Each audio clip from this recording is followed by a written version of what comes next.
Hi everyone, welcome to Torah on Demand. I'm Rabbi Yael Ridberg. Many years ago, a congregant was facing serious surgery.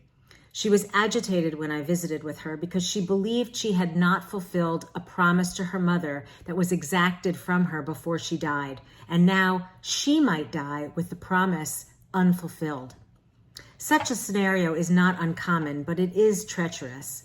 What a dying person says and what their loved one promises in the face of death can remain unresolved. We are treated to such a scene in this final portion of Genesis, Parashat Vayehi. The age of our biblical ancestors ends in Jacob's dramatic deathbed scene. With his children around him, Jacob elicits an oath from Joseph to bury him alongside his fathers Abraham and Isaac in the cave of Machpelah. He blesses his grandsons Ephraim and Manasseh and issues a last will and testament for his sons. It's the only deathbed scene recorded in the whole of the Torah. Jacob knows he will die on foreign soil, yet must be buried in the ancestral grave.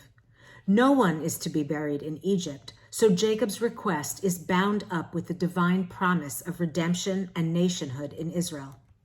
Three distinct narratives come together in this moment: the promise of Abraham to be fulfilled by the 12 tribes of Israel, the promise of the Jacob narrative in which divine assurance of numerous descendants proves true with his children and grandchildren around him, and the intertwined promise of the narratives of Joseph and Judah, which dominate the poem, foreshadowing the relationship between their future historic kingdoms.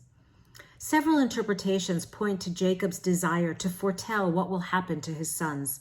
He speaks curses and blessings, censure and praise, in the historic and geographic observations that foreshadow the future.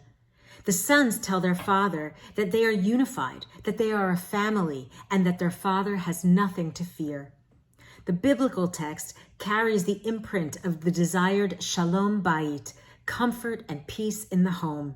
For immediately after Jacob's death, the brothers send a message to Joseph that Jacob wanted reconciliation and forgiveness between Joseph and the brothers.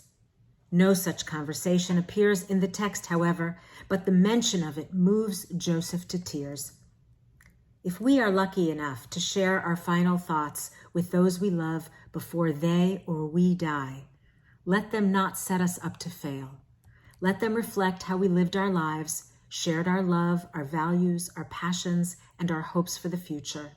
Let the words be those of reconciliation, forgiveness, love, and gratitude that will strengthen those whom we and they leave behind. Shabbat Shalom. Thanks for joining me. See you next time.